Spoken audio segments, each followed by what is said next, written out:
కొన్ని మాటలు మనం ధ్యానం చేద్దాం. సమూయేలు రాసినటువంటి మొదటి పుస్తకంలో 2వ అధ్యాయం 10వ వచనాన్ని ఒకసారి చదువుతారు. సమూయేలు రాసినటువంటి మొదటి పుస్తకం, 2 పుస్తకాలు ఉన్నాయి. మొదటి పుస్తకం 2వ అధ్యాయం 10వ వచనం. మొదటి సమూయేలు పుస్తకం. తాను నియమించిన రాజునకు ఆయన బలమునిచ్చు. మనం ఈ పూట ధ్యానం చేయబోతున్న మాట ఏంటంటే, తాను నియమించినటువంటి రాజుకు ఆయన బలమునిచ్చువాడు. ఆమేన్, హల్లెలూయా. చెప్పాలండి, హల్లెలూయా. తాను అభిషేకించినటువంటి వానికి అధిక బలము కలుగ చేయునుగాక. ఆమేన్. చూడండి, మనమందరము ప్రభు అయినటువంటి యేసు క్రీస్తు నందు పూర్వం అయితే రాజు ఉంటాడు, ప్రవక్త ఉంటాడు.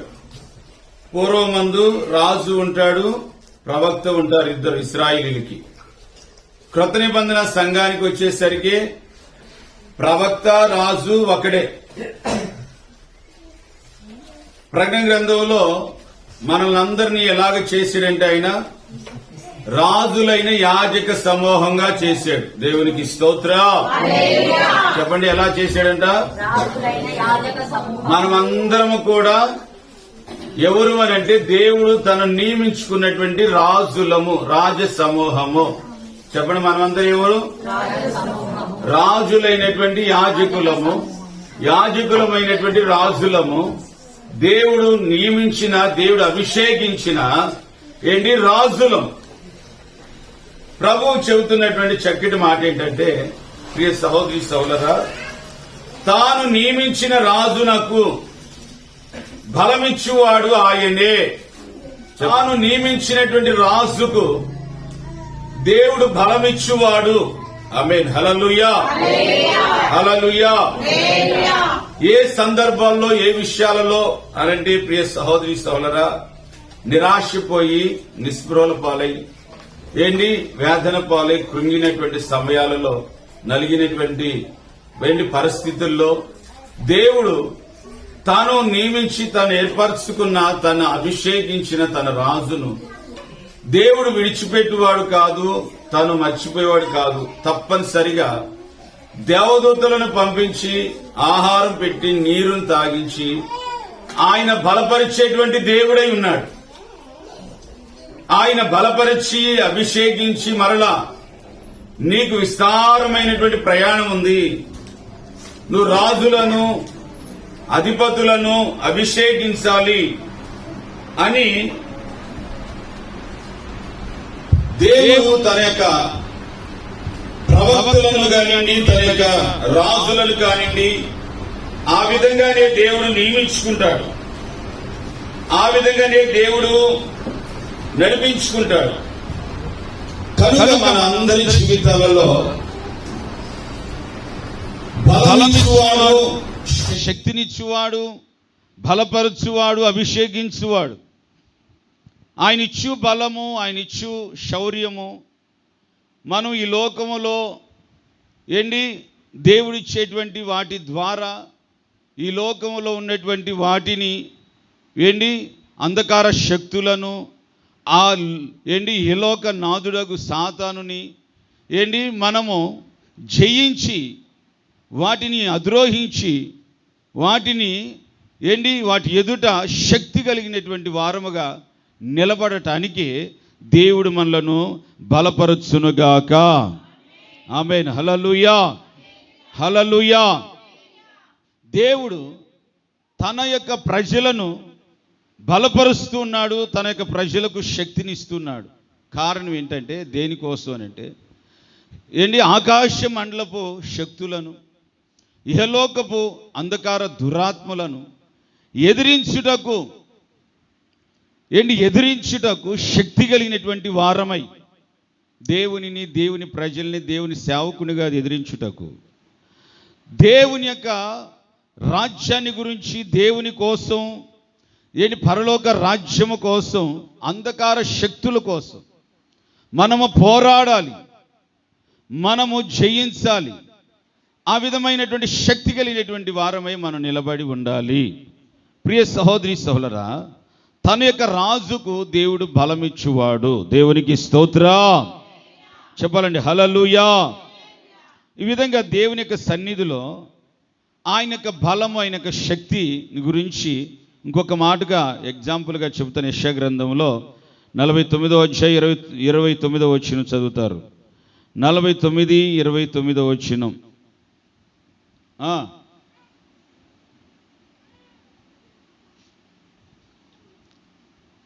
శక్తిహీనులకు బలమిచ్చువాడు ఆయనే. 40వ అధ్యాయం 40వ అధ్యాయం చదువుతారు.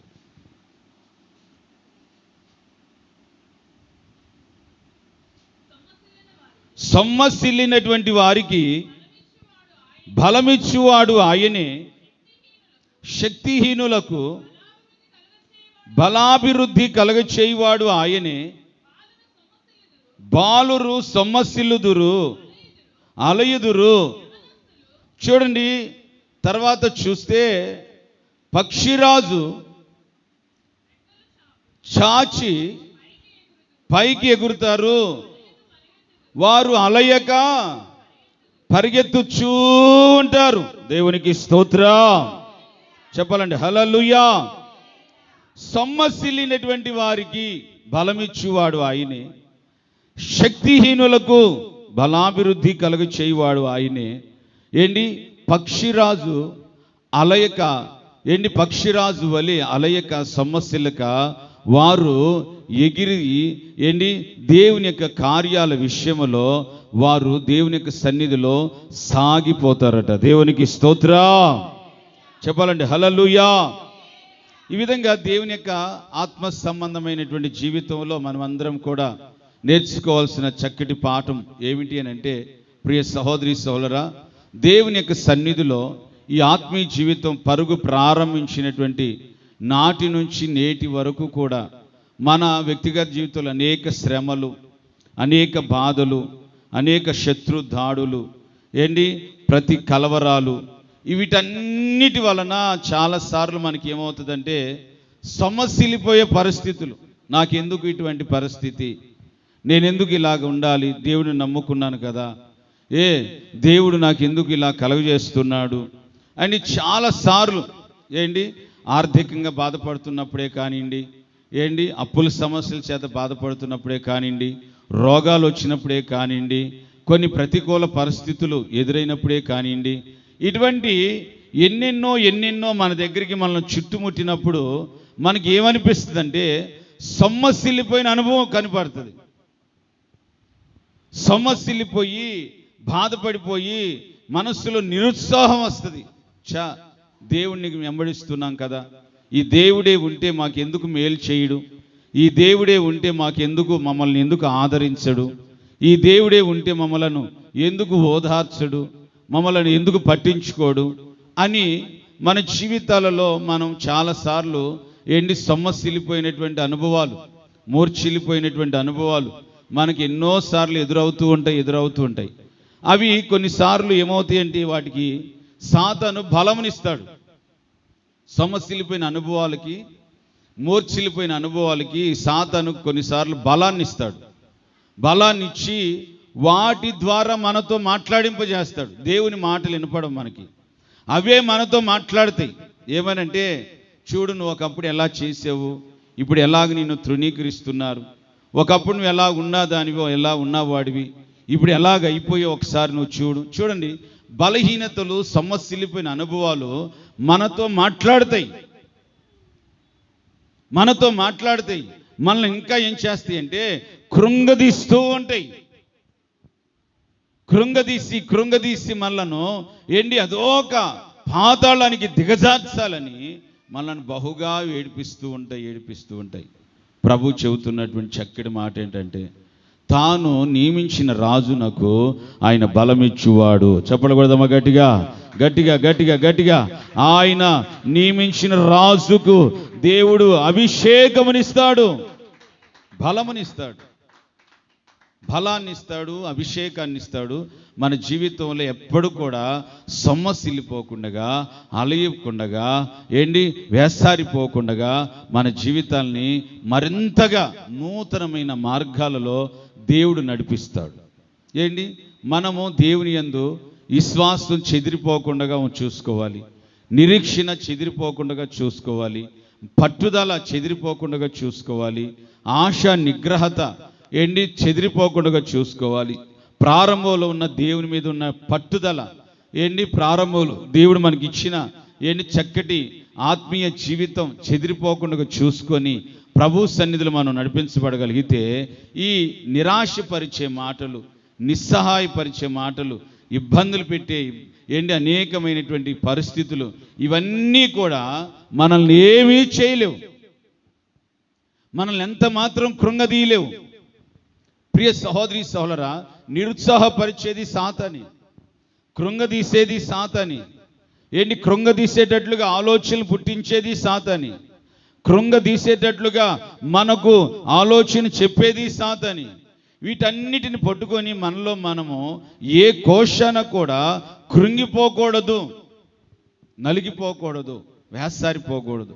తప్పనిసరిగా పక్షిరాజు వలె అలయక సొమ్మసిల్లక దేవుని యొక్క ఆత్మ సంబంధమైన మార్గంలో ప్రభు ఉంచినటువంటి ఆ దినం వరకు కూడా ప్రభు యొక్క మార్గాలలో సొమ్మసిల్లిపోకుండా అలాగ కొనసాగిపోవాలి. దేవునికి స్తోత్రం.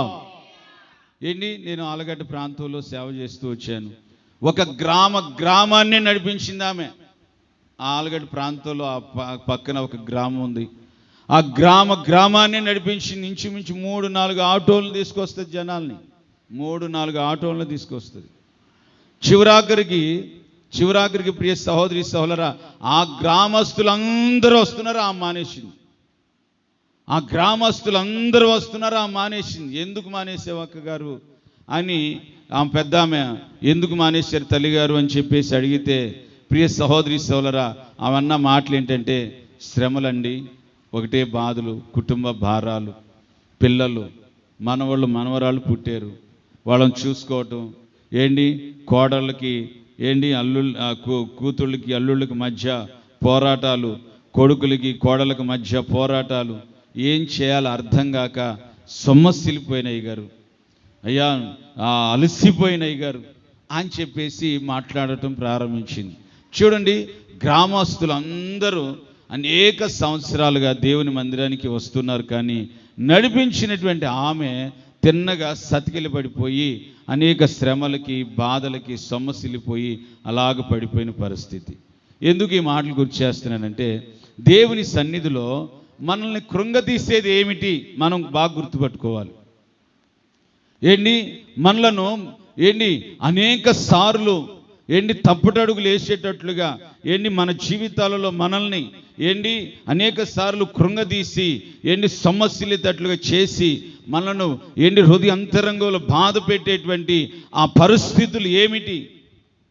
దేవుని యందు నూతన అభిషేకం, నూతన ప్రభావం, నూతన శక్తిని పొందుకొని అలయిక సొమ్మసిల్లక ఈ ఆత్మీయ జీవితంలో సాగిపోదుముగాక.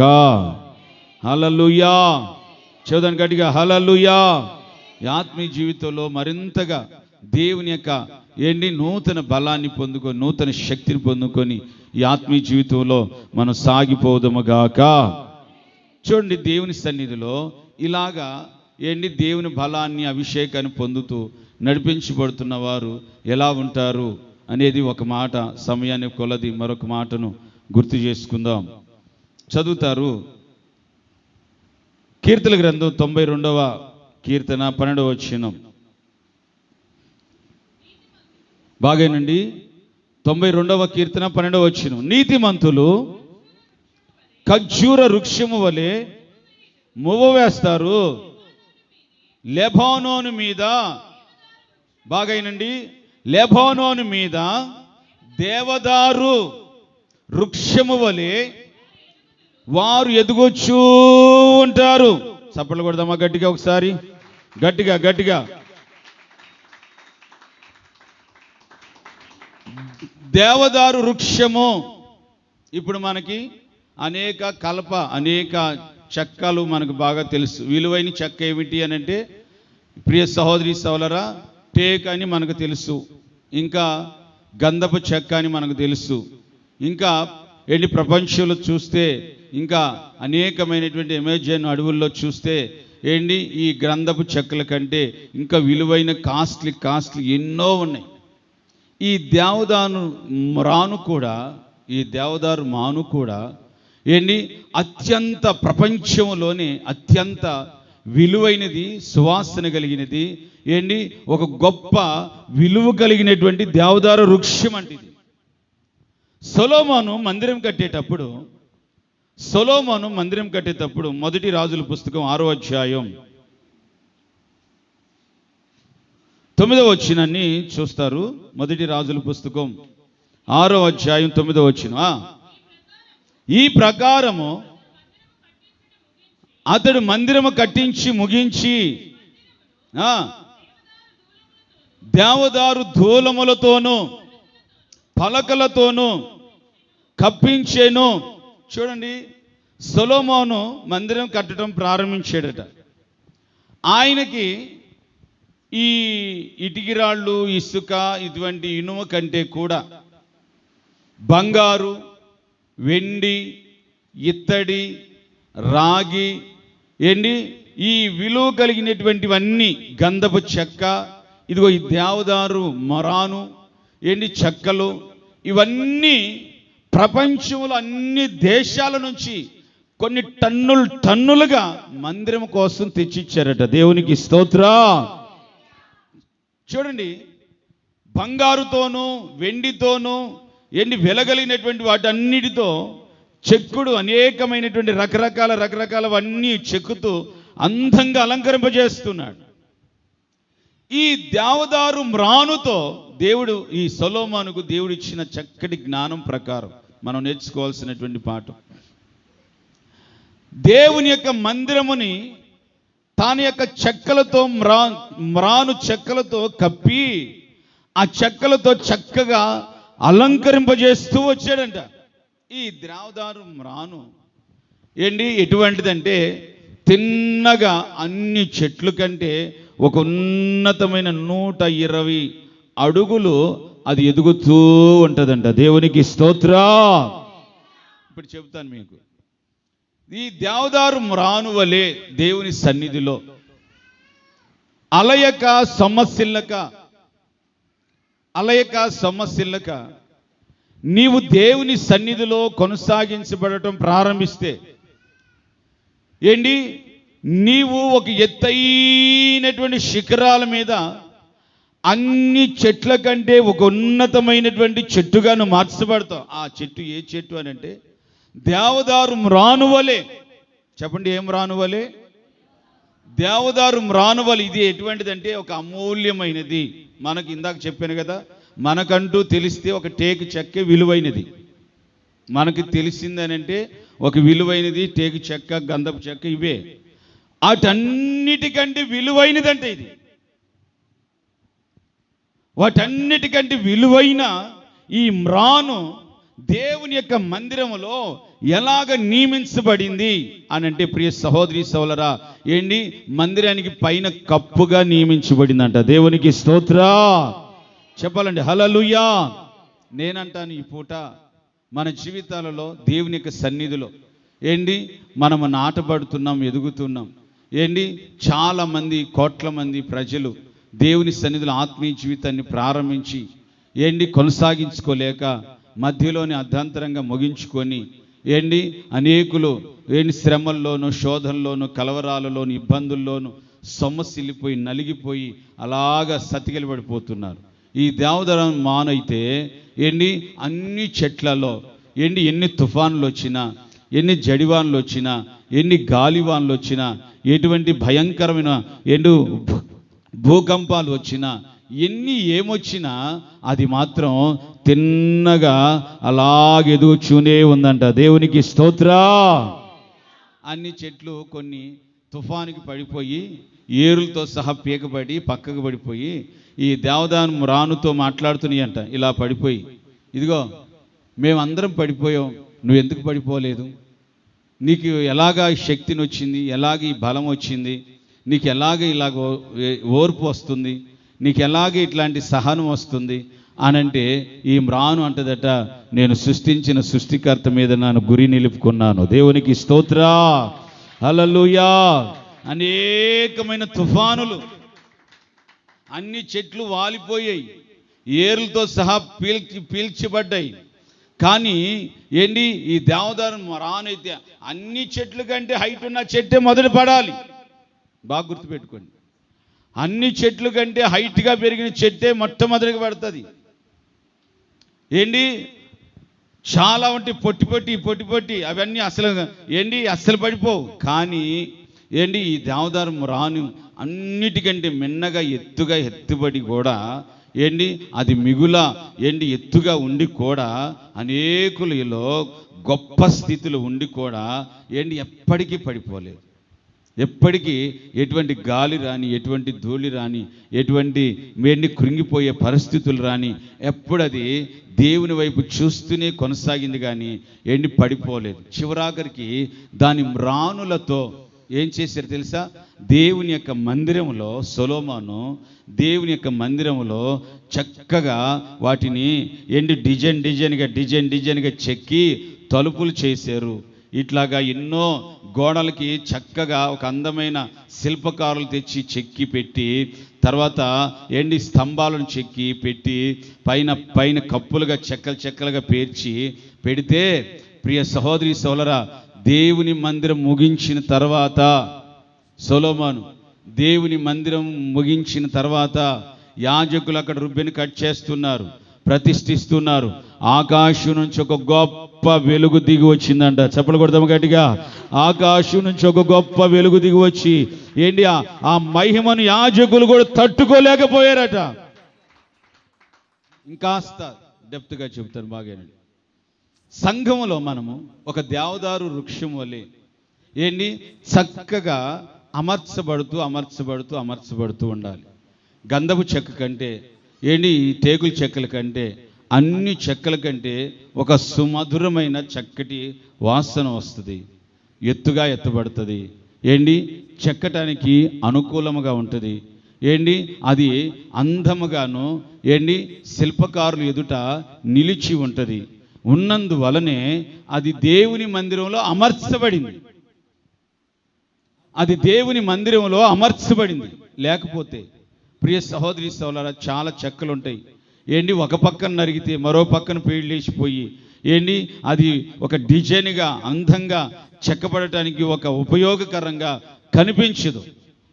కనిపించబడకపోగా దాన్ని తీసుకెళ్ళి దేనికి పనికిరాక తీసుకెళ్ళి పొయ్యిలోకే వాడుకుంటారు తప్ప ఇట్లాగా మందిరానికి అందంగా చెక్కబడినటువంటి మూల కమ్మాలు లాగా వాటిని నియమించుకోలేరు. కారణం ఏంటంటే, ఈ దేవదారు మ్రాను వలె దేవుని సన్నిధిలో అలయక సొమ్మసిల్లక దేవుని సన్నిధిలో ప్రభు యొక్క ఆయన ఉన్నతమైన నిర్ణయ కాలం వరకు నువ్వు నిలిచి ఉన్నప్పుడు దేవుని యొక్క పట్టణం రాబోతుంది, దేవుని యొక్క రాజ్యం రాబోతుంది. ఆ రాజ్యములో యేసయ్యతో కూడా యుగాలు జీవించినట్లుగా ఆయన ఆలయంలో ఒక స్తంభముగా మనం నిలిచి ఉందుముగాక. ఆమేన్, హల్లెలూయా. చెప్పాలండి, హల్లెలూయా. కనుక మనము దేవుని యొక్క సన్నిధిలో దేవదారు వృక్షములే అలయక సొమ్మసిల్లక మనం త్రొట్టిల్లక నిలిచి ఉందుముగాక. ఆమేన్, హల్లెలూయా, హల్లెలూయా, హల్లెలూయా. నీతిమంతులమై మోవవేయుదుము యేసు రక్తములోనే, జయము మనకు జయమే, స్తుతి స్తోత్రములోనే జయము మనకు జయమే. వర్ధిల్లెదము మన దేవుని మందిరమందు నాటబడిన వారమై, వర్ధిల్లెదము మన దేవుని మందిరమందు నాటబడిన వారమై నీతిమంతులమై మోవవేయుధుమో నీతిమంతులమై మోవవేయుధుమో యేసు రక్తములోనే జయము మనకు జయమే స్తుతి స్తోత్రములోనే జయము మనకు జయమే. ఆమేన్. హల్లెలూయా. చదవండి గట్టిగా, హల్లెలూయా. ఈ విధంగా మనం దేవుని సన్నిధిలో అలయక సొమ్మసిల్లక దేవుని సన్నిధిలో బలము పొందుకొని నడిపించబడాలి. చెప్పలు కొడదాము గట్టిగా, గట్టిగా గట్టిగా. అభిషేకము పొందుకొని నడిపించబడాలి. దేవదారు వృక్షం వలె ఎదగాలి. ఆమేన్. సెకండ్ వన్, రెండో మాట కూడా మనం ధ్యానం చేసుకుందాం. రెండో దినవృత్తాంతాలు రాసినటువంటి రెండవ పుస్తకంలో 33వ అధ్యాయం 12 మొదట తర్వాత 11 వచ్చింది. మనష్షే ఏలనారంభించినప్పుడు 12 ఏళ్ల వాడై యెరూషలేములో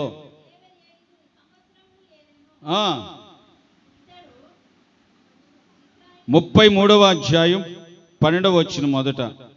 రెండవ దినవృత్తాంతాల పుస్తకం బాగేనండి, సార్ చెప్పేటప్పుడు రెఫరెన్స్. రెండవ దినవృత్తాంతాల పుస్తకం 33వ అధ్యాయం 12వ వచనం. అతడు శ్రమలో ఉన్నప్పుడు తన దేవుడైనటువంటి యెహోవాని బతిమలాడుకొని తన పితరుల దేవుని సన్నిధిని తనను తాను బహుగా తగ్గించుకొని 11 వచ్చింది చదువు. యెహోవా అష్షూరు రాజు యొక్క సైన్యాధిపతులను వారి మీదకి రప్పించేను. మనిషే తప్పించుకొని పోకుండా వారు అతన్ని పట్టుకొని, చూడండి ఈ మ్యాటర్ మీకు అర్థమయ్యే భాషలో నేను చెబుతాను. దేవునికి స్తోత్ర చెప్పాలండి. హల్లెలూయా, హల్లెలూయా. మనందరి జీవితాలలో ప్రియ సహోదరి సహోదరా, ఈ భౌతికమైన జీవితంలో కానివ్వండి, ఆత్మ సంబంధమైన జీవితంలో కానివ్వండి, ప్రతి విషయాలలో మనకు తరచుగా తటస్థంగా అనేక శ్రమలు వాటిల్లుతూ ఉంటాయి. అనేకమైనటువంటి కష్టాలు కన్నీళ్ళు అనేది మనల్ని పలకరిస్తూ ఉంటాయి. మనల్ని తరచుగా మనము ఏమీ చేయలేనప్పటికీ, ఏమి మన వలన ఇంత రవంత కీడు లేనప్పటికీ మన మీద అనేక విధాలుగా సాతాను పొంచి రకరకాలుగా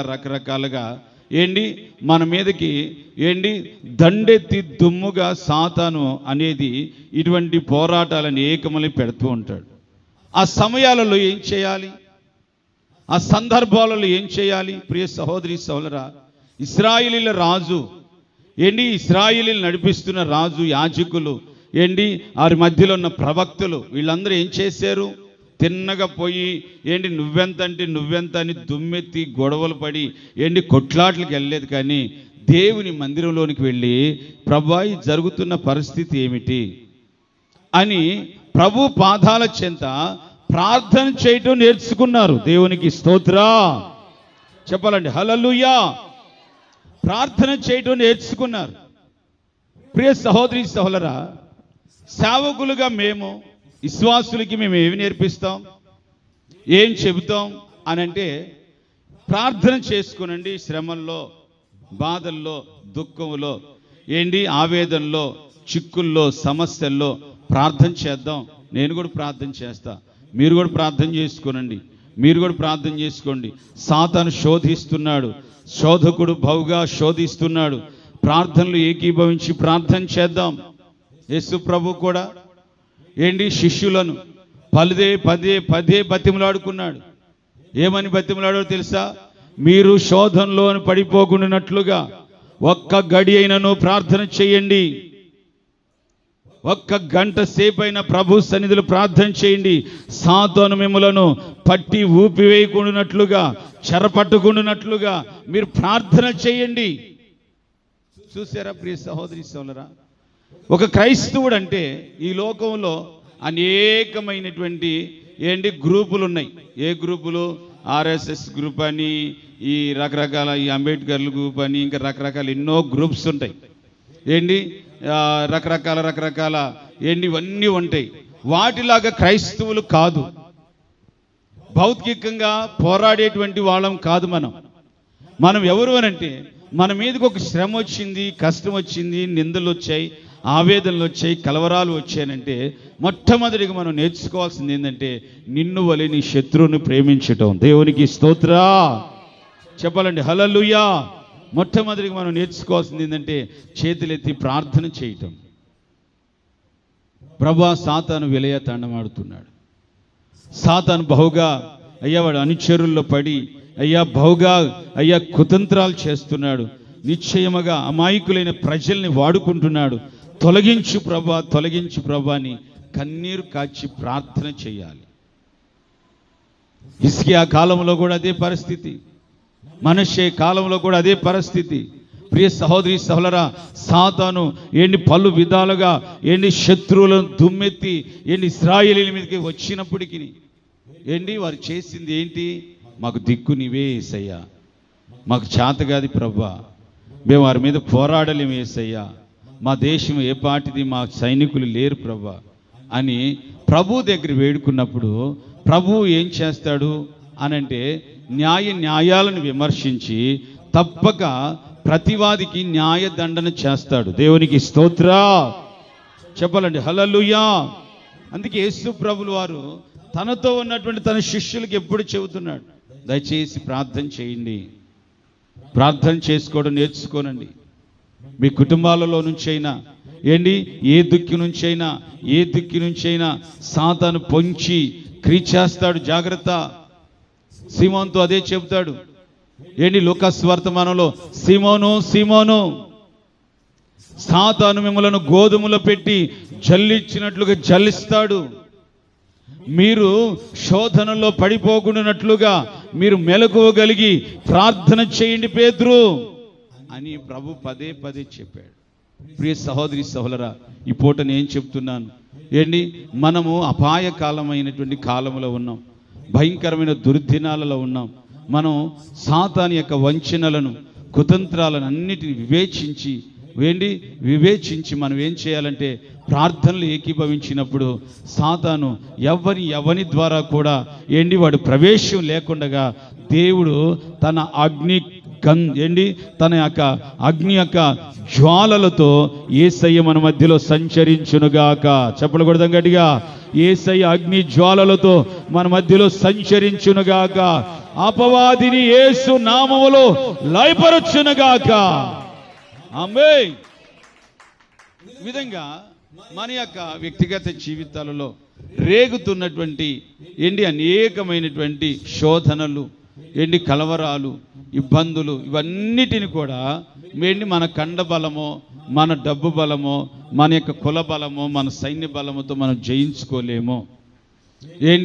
అలాగ పోరాడి అనేక రాజులు, హిట్లర్ లాంటి వాళ్ళే, సుల్తాన్ లాంటి వాళ్ళే ఎంతోమంది కాల గర్భాలలో గతించిపోయారు.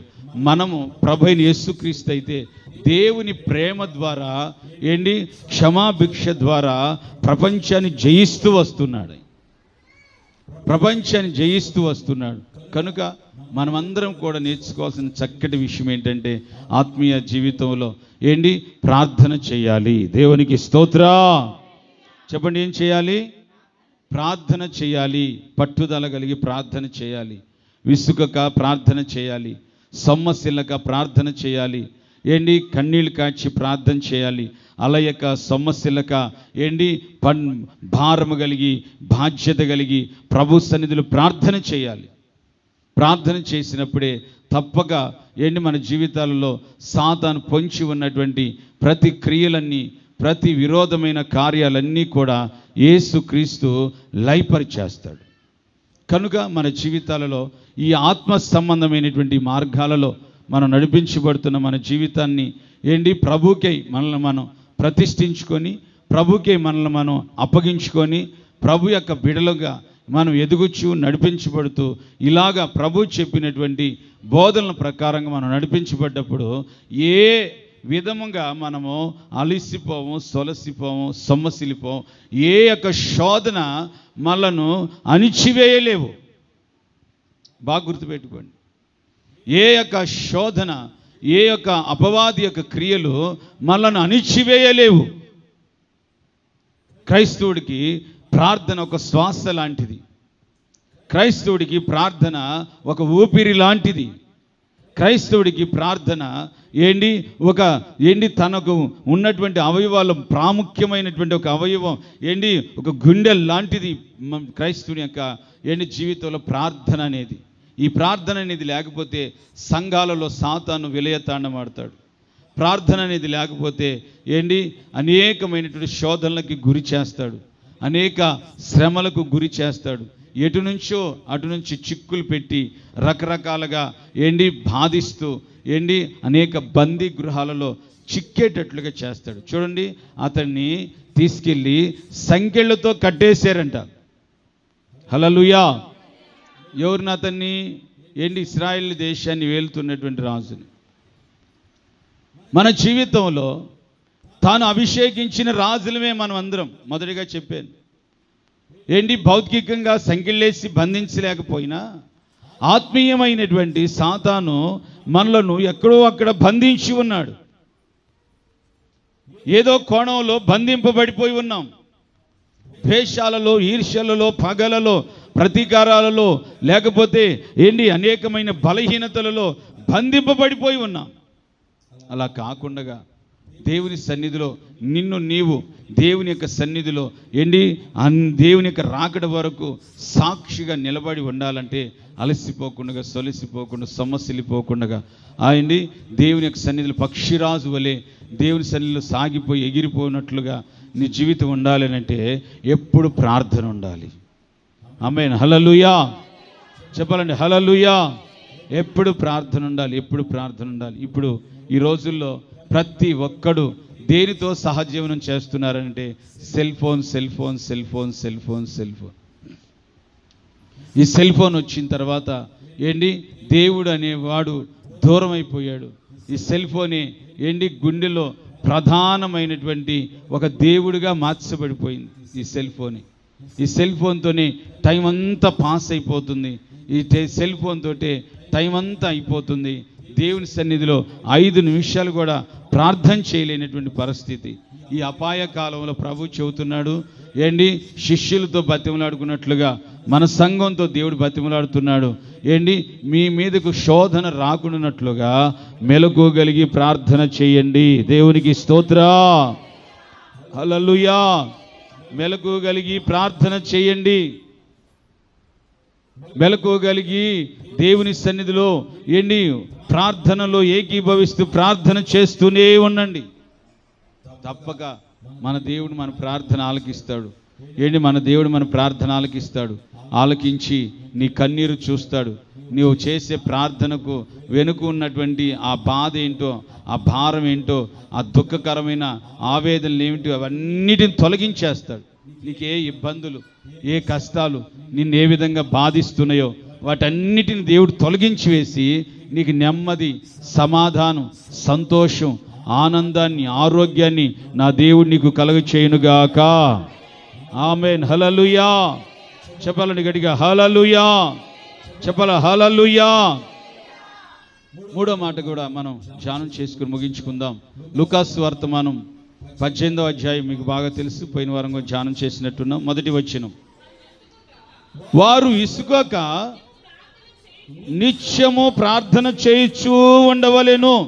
ఒక రాజు, తాను అభిషేకించిన రాజు, బాగానండి, తాను అభిషేకించిన రాజు తానుకి ఇచ్చినటువంటి రాజునకు బలం ఇస్తాడు. ఏంటి రాజునకు అభిషేకం ఇస్తాడు. ఆయన ఏం చేయాలి ఈ రాజు అని అంటే, విసుకక నిత్యము దేవుని సన్నిధిలో ప్రార్థన చేస్తూ ఉండవలెను.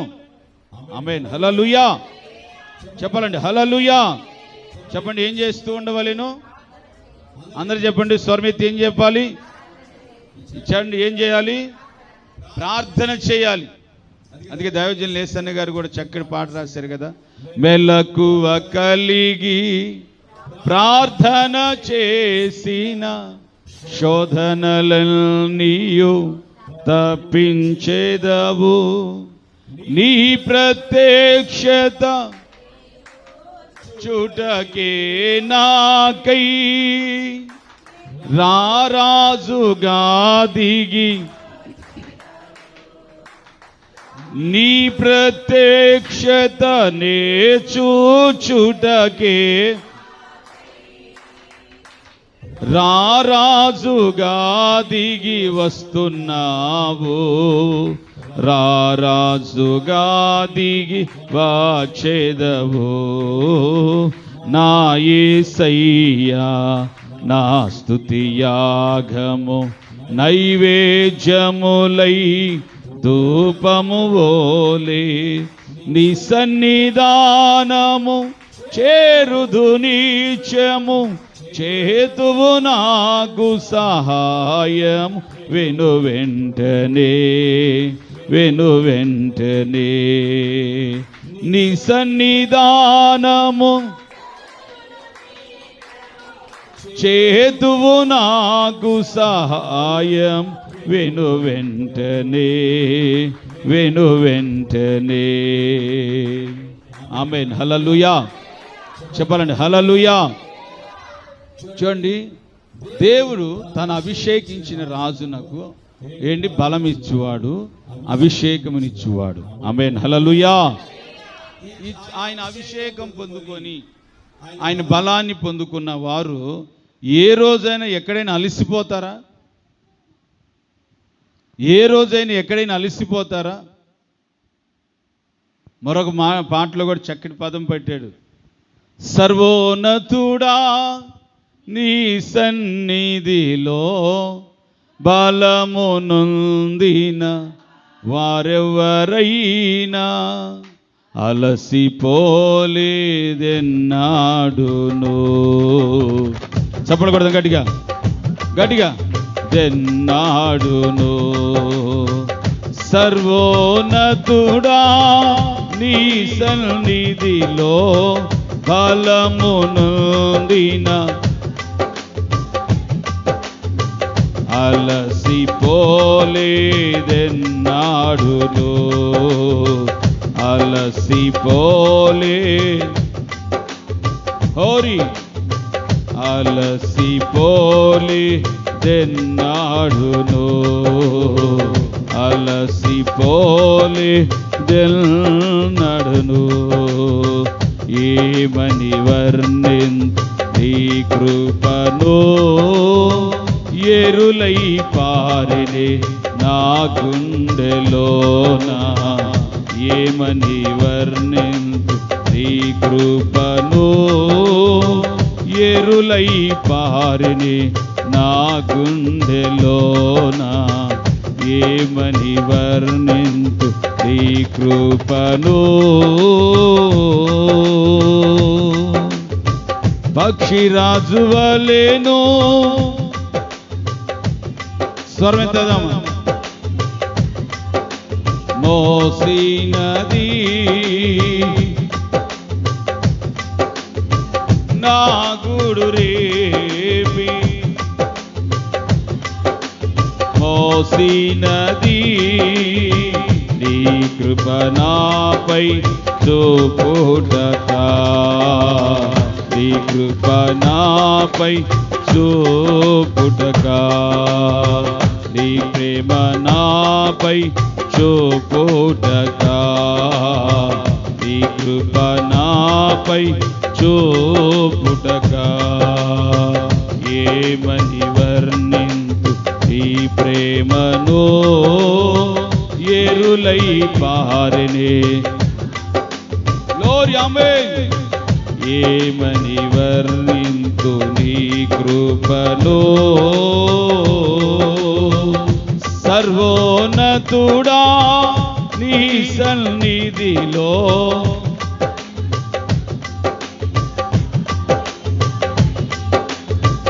సర్వోన్నతుడా నీ సన్నిధిలో యేసయ్యా ఆమేన్. అలసిపోలే కొట్టాలి సభలు కొట్టాలి గట్టిగా. అలసిపోలేదెన్నాడును, అలసిపోలేదెన్నాడును, అలసిపోలేదెన్నాడును, అలసిపోలేదెన్నాడును, అలసిపోలేదెన్నాడును. సర్వోన్నతుడా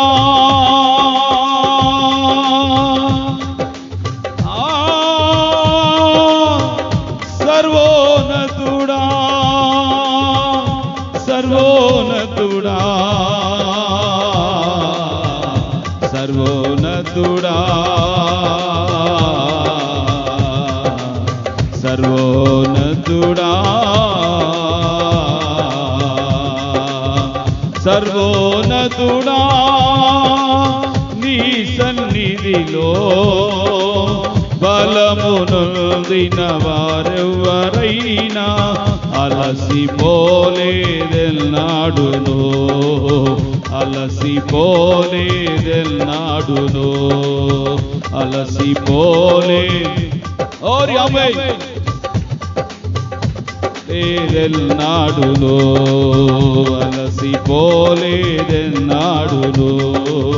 అలసిపోలేదెన్నాడును.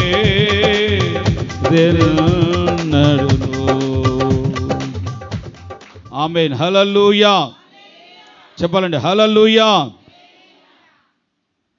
చూడండి, అలయక ప్రభు సన్నిధిలో ప్రార్థన చేయాలి. హల్లెలూయా. దానిని ఈ లోకాసు వర్తమానంలో విసుకక నిత్యము ప్రార్థన చేస్తూ ఉండాలి. చెప్పండి ఎలాగంట? విసుకక నిత్యము ప్రార్థన చేస్తూ ఉండాలి. చూడండి, మనందరం చాలాసార్లు రక్షించబడినప్పుడు ఎంతో వైరాగ్యంగా గంటల తరబడి ప్రార్థన చేస్తూ వచ్చాం. గంటల తరబడి ప్రార్థన చేసాము, పాటలు పాడాము, చర్చిల్లో పరిచర్య చేసాము, చర్చిల్లో చక్కగా ప్రార్థనలు ఏకీభవించాం. ఇప్పుడు చాలా కాలము గడుస్తున్న కొలది ఏమవుతుందంటే మనలో అనేకమైనటువంటి శోధనల వలన, అనేకమైన భారాల వలన, అనేకమైన బాధ్యతల వలన ఇప్పుడు ఏమవుతుందంటే మనలో ప్రార్థనకు అనేది ప్రప్రథమగా ప్రాముఖ్యత ఇవ్వలేక సమయాన్ని ఇవ్వలేక, మనస్సు పెట్టలేక, మాటికి ఏం చేస్తాం, మనకు మనమే వ్యక్తిగతంగా ప్రార్థనలో కూర్చుంటామా? మాటికి సెల్ ఫోన్లో టైం చూస్తాం, లేకపోతే ఎదురు గడియారం ఉంటే గడియారం వైపు చూస్తూ ఉంటాం. ఇదేమిటనంటే బలహీనత. చెప్పండి, ఏంటిది ఇది? బలహీనత. అంతకుముందు దావీదు కూడా అంతే. దావీదుకి గొలియాతు ఎదురొచ్చినప్పుడు తన చేతులు ఏమీ లేకపోతే వాడు ఈ వరలో కత్తి తీసి వాడినే తల నరికేసి వెళ్ళాడు. తర్వాత రాజు అయిన తర్వాత ప్రియ సహోదరి సోదరులారా, ఒక యాజకుడికి ఇస్తే ఈ కత్తి తను తీసుకెళ్ళి ఎక్కడో దాచిపెట్టాడు. ఆ తర్వాత దావీదు తన చేతిలో ఏమీ లేకుండా ఒట్టి కర్రతో యుద్ధానికి వెళ్ళిన దావీదు ప్రియ సహోదరి సోదరులారా, రాజు అయ్యి సైనికులుండి బలగం ఉండి అంతా అయిపోయినాక, అంతా ఉండిన తర్వాత యుద్ధానికి వెళ్ళి అని చెబుతుంటే ఆ కత్తి ఎక్కడా అని అడుగుతున్నాడు. ఒకప్పుడు ఏమీ తెలియదు, బైబిల్ తెలియదు, ప్రార్థనలు తెలియదు, సంఘాలు తెలియదు, సేవకులను తెలియదు, ఏమీ తెలియనప్పుడు వైరాగ్యంగా ప్రార్థన చేసి శోధనలు జయించుకున్నాం. ఇప్పుడు మనము మన వ్యక్తిగత జీవితాలలో మనము శోధనలు వచ్చినప్పుడు, శ్రమలు వచ్చినప్పుడు విసుగక అలయక సమస్యలక ప్రార్థన చేయాలని ప్రభు చెబుతుంటే ఇప్పుడు మనము బలాల కోసం, బలగాల కోసం మనుషుల్ని ఆశ్రయిస్తున్నాం. మనుషుల్ని కోరుకుంటున్నాం. వాళ్ళ సపోర్ట్ కావాలి, వీళ్ళ సపోర్ట్ కావాలి, వీళ్ళు మనకు ఆధారంగా ఉంటే మనం బలముగా ఉంటాం అని కోరుకుంటున్నాం. క్రైస్తవుడికి, ఆత్మీయులకి మన జీవితాలలో ఇవి దేవుడు కోరుకునేదగినవి కాదు. దేవుడు కోరుకునేది ఏంటిదంటే మన జీవితంలో అలయక సమస్యలక ప్రార్థన చేస్తూ ఉండాలి. దేవునికి స్తోత్రం చెప్పాలండి. హల్లెలూయా. ప్రార్థన చేసి దేవుని సన్నిధిలో మన జీవితంలో ప్రభు మనకి ఇచ్చినటువంటి ఆ దినం వరకు కూడా అలయక సమస్యలక ప్రార్థన చేస్తూనే ఉండాలి. దానికి పర్యాయ పదం, మరొక పదం ఏం పెట్టారంటే విసుకక ప్రార్థన చేయండి. చెప్పండి, ఏం పెట్టారు ఆ పదం? విసుకక. మామూలుగా అయితే దాన్ని ఏమంటారు? దాన్ని ఏమనాలి? అలయక సమస్యలక ప్రార్థన చేయాలి. ఇది దీనిలో ఉన్నటువంటి పర్యాయ పదం. కానీ బాగా షార్ట్గా అందరికి అర్థం అవ్వాలని ఏం పెట్టారంటే ఇసుకక, సింపుల్ వర్డ్గా విసిగిపోకుండా ప్రార్థన చేయండి అని పెట్టారు. కనుక మన ఆత్మీయ జీవితంలో మనల్ని మనమే చూసుకుందాం. ప్రారంభంలో ఎంతసేపు మనం ప్రార్థన చేసాం, బలముగా ప్రార్థన చేసాం, మోకాళ్ళ మీద పట్టుదల కలిగి మోకరించాం, పట్టుదల కలిగి ఆరాధన చేసాం, పట్టుదల కలిగి ఉపవాసాలు ఉన్నాం, పట్టుదల కలిగి దేవుని కోసం మనం నిలబడ్డాం. ఇప్పుడు ఆ విధమైన ఇవన్నీ బలం అంతా పోయి బలహీనులం అయిపోయాం. ఆత్మీయ జీవితంలో బలహీనం అయిపోయాం. నేను శరీర బలాలను గురించి ప్రారంభంలోనే మీతో చెప్పాను. వాటిని గురించి నేను ఏ కోశాన మాట్లాడట్లేదు. ఆత్మ సంబంధమైన జీవితంలో మీరు కోల్పోయినటువంటి బలమును గురించి మాట్లాడుతున్నారు. మీరు మరలా ఆత్మ సంబంధమైన జీవితంలో మరలా నూతనమైనటువంటి దేవుడిచ్చు బలమును పొందుకొని నూతనమైనటువంటి మార్గాలలో, ఆత్మ సంబంధమైన మార్గాలలో మనమందరము కొనసాగించబడాలని పరిశుద్ధాత్మ దేవుడు మాట్లాడుతున్నాడు. కనుక మన జీవితాలలో ఏ కోశాన బలహీనమైపోకూడదు. దేవునికి స్తోత్రం.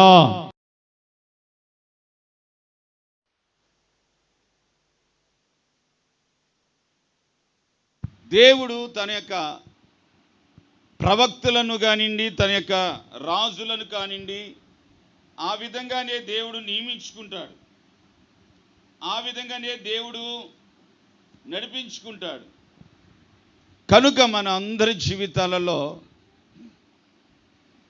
బలమిచ్చువాడు, శక్తినిచ్చువాడు, బలపరచువాడు, అభిషేకించువాడు, ఆయన ఇచ్చు బలము, ఆయన ఇచ్చు శౌర్యము మనం ఈ లోకములో దేవుడిచ్చేటువంటి వాటి ద్వారా ఈ లోకములో ఉన్నటువంటి వాటిని అంధకార శక్తులను, ఆ ఇలోక నాదుడగు సాతానుని మనము జయించి వాటిని అద్రోహించి వాటిని వాటి ఎదుట శక్తి కలిగినటువంటి వారముగా నిలబడటానికి దేవుడు మనలను బలపరచునుగాక. ఆమేన్. హల్లెలూయా, హల్లెలూయా. దేవుడు తన యొక్క ప్రజలను బలపరుస్తూ ఉన్నాడు, తన యొక్క ప్రజలకు శక్తిని ఇస్తున్నాడు. కారణం ఏంటంటే దేనికోసం అంటే ఆకాశ మండలపు శక్తులను, ఇహలోకపు అంధకార దురాత్మలను ఎదిరించుటకు శక్తి కలిగినటువంటి వారమై దేవునిని, దేవుని ప్రజల్ని, దేవుని సేవకునిగా ఎదిరించుటకు, దేవుని యొక్క రాజ్యాన్ని గురించి, దేవుని కోసం, పరలోక రాజ్యము కోసం, అంధకార శక్తుల కోసం మనము పోరాడాలి, మనము జయించాలి. ఆ విధమైనటువంటి శక్తి కలిగినటువంటి వారమై మనం నిలబడి ఉండాలి. ప్రియ సహోదరి సహోదరా, తన యొక్క రాజుకు దేవుడు బలమిచ్చువాడు. దేవునికి స్తోత్రం చెప్పాలండి. హల్లెలూయా. ఈ విధంగా దేవుని యొక్క సన్నిధిలో ఆయన యొక్క బలము, ఆయన యొక్క శక్తి గురించి ఇంకొక మాటగా ఎగ్జాంపుల్గా చెబుతాను. యెషయా గ్రంథంలో 49వ అధ్యాయం 29వ వచనం చదువుతారు. 49:29 వచనం.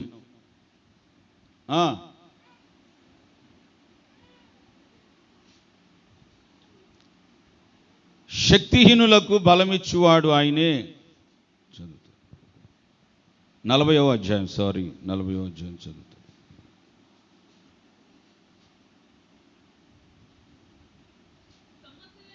సొమ్మసిల్లినటువంటి వారికి బలమిచ్చువాడు ఆయనే, శక్తిహీనులకు బలాభివృద్ధి కలగచేయువాడు ఆయనే, బాలురు సొమ్మసిల్లుదురు అలయుదురు. చూడండి, తర్వాత చూస్తే పక్షిరాజు చాచి పైకి ఎగురుతారు, వారు అలయక పరిగెత్తుచూ ఉంటారు. దేవునికి స్తోత్రం చెప్పాలండి, హల్లెలూయా. సొమ్మసిల్లినటువంటి వారికి బలమిచ్చువాడు ఆయనే, శక్తిహీనులకు బలాభివృద్ధి కలుగ చేయువాడు ఆయనే. ఏంటి పక్షిరాజు అలయక, ఏంటి పక్షిరాజు వలె అలయక సొమ్మసిల్లక వారు ఎగిరి ఏంటి దేవుని యొక్క కార్యాల విషయంలో వారు దేవుని యొక్క సన్నిధిలో సాగిపోతారట. దేవునికి స్తోత్రం చెప్పాలండి, హల్లెలూయా. ఈ విధంగా దేవుని యొక్క ఆత్మ సంబంధమైనటువంటి జీవితంలో మనమందరం కూడా నేర్చుకోవాల్సిన చక్కటి పాఠం ఏమిటి అని అంటే, ప్రియ సహోదరి సహోదరా, దేవుని యొక్క సన్నిధిలో ఈ ఆత్మీయ జీవితం పరుగు ప్రారంభించినటువంటి నాటి నుంచి నేటి వరకు కూడా మన వ్యక్తిగత జీవితంలో అనేక శ్రమలు, అనేక బాధలు, అనేక శత్రు దాడులు, ప్రతి కలవరాలు, వీటన్నిటి వలన చాలాసార్లు మనకి ఏమవుతుందంటే సొమ్మసిల్లిపోయే పరిస్థితులు. నాకెందుకు ఇటువంటి పరిస్థితి, నేనెందుకు ఇలాగ ఉండాలి, దేవుడిని నమ్ముకున్నాను కదా, దేవుడు నాకెందుకు ఇలా కలుగజేస్తున్నాడు అని చాలాసార్లు ఆర్థికంగా బాధపడుతున్నప్పుడే కానివ్వండి, అప్పుల